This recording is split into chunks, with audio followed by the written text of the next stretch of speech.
Tooth development, or odontogenesis, is the process of tooth formation from embryonic cells.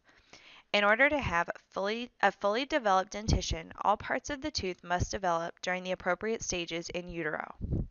Within prenatal development, primary teeth begin to form in the 6th week, and the permanent teeth begin to form in the 20th week. Let's take a closer look at the specific stages of tooth development. The first stage of tooth development is known as the initiation stage.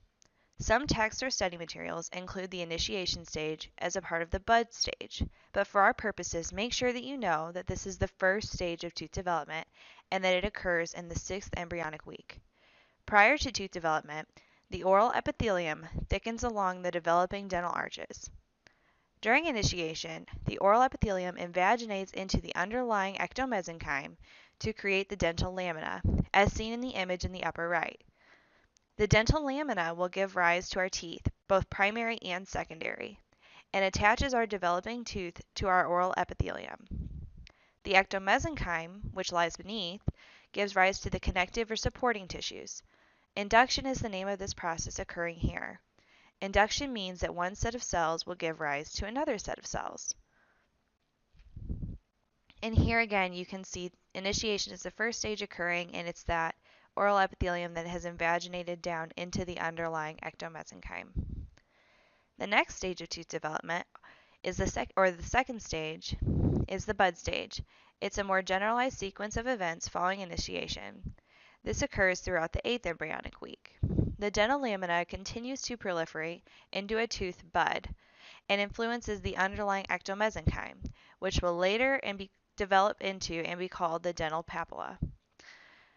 There is a corresponding tooth bud for each tooth. In primary dentition, there will be 20 total tooth buds corresponding to the 20 primary teeth, 10 on each arch. In permanent dentition, there will be 32 tooth buds with 16 in each arch.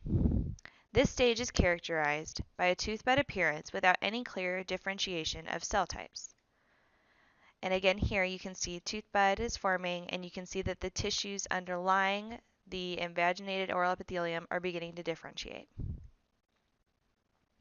In the cap stage, this is the first sign of arrangement of cells, and this occurs around the 9th embryonic week. The tooth bud changes into more of a cap shape, and from then on is known as the enamel organ. The enamel organ will continue to develop, especially in the upcoming stage, into various more differentiated cell types.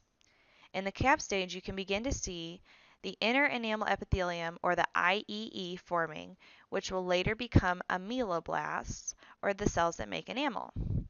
The cells beneath the enamel organ, or the underlying ectomesenchyme, can now be referred to as the dental papilla.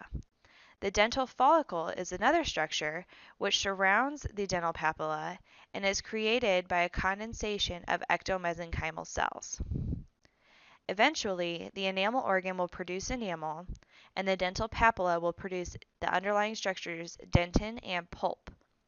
And the dental follicle will produce all of the supporting structures of the tooth, such as the cementum, the periodontal ligament, or PDL, and alveolar bone. Again, here you can see the image. We're getting a little bit more tooth-shaped, and you can see more cell types differentiating. During the Bell stage, or the next stage of tooth development, is when histodifferentiation and morphodifferentiation occur. It's very important to tie these two terms to this stage of tooth development. This essentially means that the cells present are becoming even more specific in their structure and function. Together, the enamel organ, dental papilla, and dental follicle constitutes the tooth germ. This is another key definition. During this stage, the dental lamina disintegrates and the tooth continues to develop separate from the oral epithelium. As mentioned previously, the inner enamel epithelium, or IEE, develops into ameloblasts. These cells will eventually lay down enamel, beginning at the cusp tips of the tooth and moving apically down the tooth or towards the root. It is this way that the crown pattern of the tooth is formed. During the same period of time, odontoblasts differentiate from the dental papilla and begin forming dentin as well. The region where the outer enamel epithelium and inner enamel epithelium meet is known as the cervical loop. This area, the cervical loop, will eventually give rise to the Hertwig epithelial root sheath, or HERS, that creates the shape of our roots. The cells in this area will also attach to cementum produced by the dental follicle, which is deep to the papilla. Here you can see our tooth germ forming.